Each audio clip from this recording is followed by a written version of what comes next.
Hi friends, പുതിയ ഒരു വീഡിയോയിലേക്ക് എല്ലാവർക്കും സ്വാഗതം. അപ്പോൾ എന്ത് വീഡിയോ എന്ന് വെച്ചാൽ പുതിയൊരു റിക്രൂട്ട്മെൻറ്റ് നോട്ടിഫിക്കേഷൻ വീഡിയോ ആയിട്ടാണ് വന്നത്. നിലവിലെ റിക്രൂട്ട്മെൻറ്റ് വിളിച്ചിരിക്കുന്ന റെയിൽവേയിൽ നിന്നാണ്. അപ്പോൾ ഈ ഒരു റിക്രൂട്ട്മെൻറ്റ് കൂടുതൽ ഡീറ്റെയിൽസ് ആയിരിക്കും നമ്മൾ ഇന്നത്തെ ഈ വീഡിയോയിൽ നോക്കാൻ പോകുന്നത്. അപ്പോൾ നിങ്ങൾ ആ ഒരു വീഡിയോ അവസാനം വരെ കാണുക.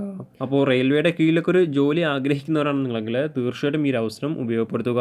അതുപോലെ തന്നെ നിങ്ങളുടെ ഫ്രണ്ട്സ് ആരെങ്കിലും റെയിൽവേയുടെ കീഴിലൊക്കെ ഒരു ജോലി ആഗ്രഹിക്കുന്നുണ്ടെങ്കിൽ തീർച്ചയായിട്ടും ഈ ഒരു വീഡിയോ അവരിലേക്കും ഷെയർ ചെയ്ത് കൊടുക്കുക. ഇത്തരത്തിലുള്ള കൂടുതൽ വീഡിയോകൾക്കായി ചാനൽ സബ്സ്ക്രൈബ് ചെയ്യാത്തവർ സബ്സ്ക്രൈബ് ചെയ്യുക. സബ്സ്ക്രിപ്ഷൻ വരുന്ന ബെല്ലൈക്കനിൽ ഓൾ എനേബിൾ ചെയ്താൽ മാത്രമായിരിക്കും ഇത്തരത്തിലുള്ള കൂടുതൽ വീഡിയോസ് നിങ്ങളുടെ ഫോണിൽ നോട്ടിഫിക്കേഷനായി ലഭിക്കുകയുള്ളൂ. അതുപോലെ തന്നെ നമ്മുടെ ടെലിഗ്രാം വാട്സാപ്പ് ഗ്രൂപ്പിലേക്ക് ജോയിൻ ചെയ്യാൻ ആഗ്രഹിക്കുന്നുണ്ടെങ്കിൽ ജോയിൻ ചെയ്യുക. ലിങ്ക് താഴെ ഡിസ്ക്രിപ്ഷൻ ബോക്സിൽ ഉണ്ടായിരിക്കുന്നതാണ്. നമുക്ക് കാര്യത്തിലേക്ക് കടക്കാം. സൗത്ത് ഈസ്റ്റ് സെൻട്രൽ റെയിൽവേയിലേക്കുള്ള അപ്രൻറ്റിസ് റിക്രൂട്ട്മെൻ്റ് ആണ് വന്നിരിക്കുന്നത്. ഇതിലേക്ക് മെയിൽസിനും അതുപോലെ തന്നെ ഫീമെയിൽസിനും ഒരുപോലെ അപേക്ഷിക്കാൻ സാധിക്കുന്നതാണ്. അപേക്ഷിക്കുന്ന ഡേറ്റുകൾ നോക്കുകയാണെങ്കിൽ 12/3/2024 മുതൽ 12/4/2024 വരെ അപേക്ഷിക്കാൻ സാധിക്കുന്നതാണ്. അപേക്ഷിക്കാൻ ആഗ്രഹിക്കുന്നവർ ലാസ്റ്റ് ഡേറ്റ് ബട്ടൺ അപേക്ഷിക്കുക. ഇനി നമുക്ക് റിക്രൂട്ട്മെൻറ്റ് മറ്റ് ഡീറ്റെയിൽസ് നോക്കാം. ആദ്യം ഈ ഒരു റിക്രൂട്ട്മെൻറ്റിലേക്ക് റിപ്പോർട്ട് ചെയ്തിരിക്കുന്ന വേക്കൻസി നോക്കുകയാണെങ്കിൽ 733 വേക്കൻസിയാണ് ആകെ റിപ്പോർട്ട് ചെയ്തിരിക്കുന്നത്. ഓരോ ട്രേഡ് വൈസ് വേക്കൻസി അറിയാൻ നിങ്ങൾ ഒഫീഷ്യൽ നോട്ടിഫിക്കേഷൻ ചെക്ക് ചെയ്യുക. ഇനി അടുത്ത ഈ ഒരു റിക്രൂട്ട്മെൻറ്റിലേക്ക് അപേക്ഷിക്കാനുള്ള ഏജ് ലിമിറ്റ് നോക്കുകയാണെങ്കിൽ 15 വയസ്സിനും 24 വയസ്സിനും ഇടയിലുള്ളവർക്കാണ് അപേക്ഷിക്കാൻ സാധിക്കുക. 12/4/2024 ഈ ഒരു ഡേറ്റ് അടിസ്ഥാനമാക്കിയിട്ടാണ് 15 വയസ്സും അതുപോലെ തന്നെ 24 വയസ്സും കണക്കാക്കപ്പെടുക. OBC കാൻഡിഡേറ്റ്സിന് 3 വർഷവും SC ST കാൻഡിഡേറ്റ്സിന് 5 വർഷം വരെ ഏജ് റിലാക്സേഷൻ ലഭിക്കുന്നതാണ്.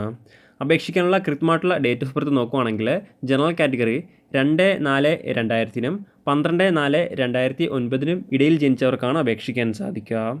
SC ST കാൻഡിഡേറ്റ്സിൻ്റെ ഡീറ്റെയിൽസ് നോക്കുകയാണെങ്കിൽ അല്ലെങ്കിൽ അപേക്ഷിക്കാനുള്ള ഡേറ്റ് ഓഫ് ബർത്ത് നോക്കുകയാണെങ്കിൽ 12/4/1995-നും 12/4/2009 ഈ ഒരു ഡേറ്റ് ഓഫ് ബർത്തിലും ഈ ഒരു ഡേറ്റ് ഓഫ് ബർത്തിൽ കീഴിലും ജനിച്ചവർക്കാണ് അപേക്ഷിക്കാൻ സാധിക്കുക. ഇനി അടുത്ത OBC കാൻഡിഡേറ്റ്സിന് അപേക്ഷിക്കാനുള്ള ഡേറ്റ് ഓഫ് ബർത്ത് നോക്കുകയാണെങ്കിൽ 12/4/1997-നും 12/4/2009 ഇടയിൽ ജനിച്ചവർക്കാണ് അപേക്ഷിക്കാൻ സാധിക്കുക. ഇനി അടുത്ത അപേക്ഷിക്കാനുള്ള എഡ്യൂക്കേഷൻ ക്വാളിഫിക്കേഷൻ നോക്കുകയാണെങ്കിൽ 10ാം ക്ലാസ് പാസ്സായിട്ടുള്ളവർക്കാണ് അപേക്ഷിക്കാൻ സാധിക്കുക, അല്ലെങ്കിൽ തത്തുല്യം ഉണ്ടായിരിക്കേണ്ടതാണ്. കൂടാതെ അതാത് ട്രേഡിലുള്ള IT പാസ്സായിരിക്കേണ്ടതാണ്. എന്നാൽ മാത്രമായിരിക്കും അപേക്ഷിക്കാൻ സാധിക്കുകയുള്ളൂ. ഇനി അടുത്ത ഈ ഒരു റിക്രൂട്ട്മെൻറ്റിലേക്ക് അപേക്ഷിക്കേണ്ട രീതി ഇങ്ങനെ നോക്കുകയാണെങ്കിൽ ഓൺലൈൻ വഴിയാണ് അപേക്ഷിക്കേണ്ടത്.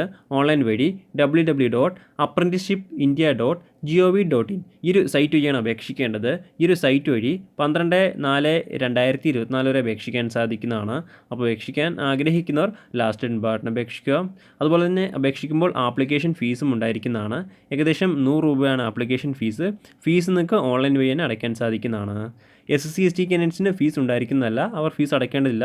ബാക്കിയുള്ള എല്ലാ കാൻഡിഡേറ്റ്സും നിർബന്ധമായിട്ടും 100 രൂപ ആപ്ലിക്കേഷൻ ഫീസായിട്ട് അടച്ചിരിക്കേണ്ടതാണ്. പ്രധാനമായിട്ടും ഇത്രയും കാര്യങ്ങളാണ് ഈ ഒരു റിക്രൂട്ട്മെൻറ്റുമായി ബന്ധപ്പെട്ട് നിങ്ങളോട് ഷെയർ ചെയ്യാനുള്ളത്. എന്തെങ്കിലും സംശയങ്ങളോ കാര്യങ്ങളോ ഉണ്ടെങ്കിൽ ഒഫീഷ്യൽ നോട്ടിഫിക്കേഷൻ അല്ലെങ്കിൽ ഈ ഒരു ആർട്ടിക്കിൾ ചെക്ക് ചെയ്യുക. ഈ ഒരു ആർട്ടിക്കിളിലെ ലിങ്ക് ഞാൻ ഡിസ്ക്രിപ്ഷൻ ബോക്സിൽ ആഡ് ചെയ്തിരിക്കുന്നതാണ്. അപ്പോൾ നമുക്ക് മറ്റൊരു വീഡിയോയിൽ കാണാം. അതുവരെ ബൈ.